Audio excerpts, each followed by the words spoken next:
Andersen's Fairy Tales by Hans Christian Andersen. Chapter 7, The Leapfrog. A flea, a grasshopper, and a leapfrog once wanted to see which could jump highest, and they invited the whole world, and everybody else besides, who chose to come to see the festival. 3 famous jumpers were they, as everyone would say when they all met together in the room. "I will give my daughter to him who jumps highest," exclaimed the king, "for it is not so amusing when there is no prize to jump for." The flea was the first to step forward. He had exquisite manners, and bowed to the company on all sides, for he had noble blood, and was, moreover, accustomed to the society of man alone, and that makes a great difference. Then came the grasshopper. He was considerably heavier, but he was well-mannered, and wore a green uniform, which he had by right of birth. He said, moreover, that he belonged to a very ancient Egyptian family, and that in the house where he then was, he was thought much of. The fact was, he had been just brought out of the fields and put in a pasteboard house, 3 stories high, all made of court cards, with the colored side inwards, and doors and windows cut out of the body of the Queen of Hearts.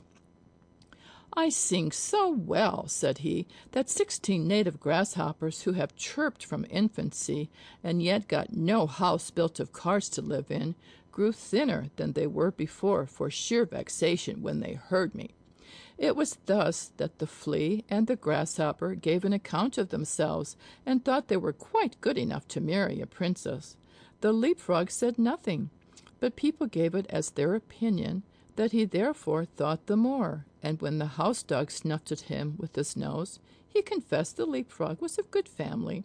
The old counselor, who had had 3 orders given him to make him hold his tongue, asserted that the leapfrog was a prophet, for that one could see on his back if there would be a severe or mild winter, and that was what one could not see even on the back of the man who writes the almanac. "I say nothing, it is true," exclaimed the king, "but I have my own opinion notwithstanding." Now the trial was to take place. The flea jumped so high that nobody could see where he went to, so they all asserted he had not jumped at all, and that was dishonorable. The grasshopper jumped only half as high, but he leaped into the king's face, who said that was ill-mannered. The leapfrog stood still for a long time, lost in thought. It was believed at last he would not jump at all. "I only hope he is not unwell," said the house dog, when pop! He made a jump all on one side into the lap of the princess, who was sitting on a little golden stool close by. Hereupon the king said, "There is nothing above my daughter. Therefore, to bound up to her is the highest jump that can be made. But for this, one must possess understanding, and the leapfrog has shown that he has understanding. He is brave and intellectual, and so he won the princess."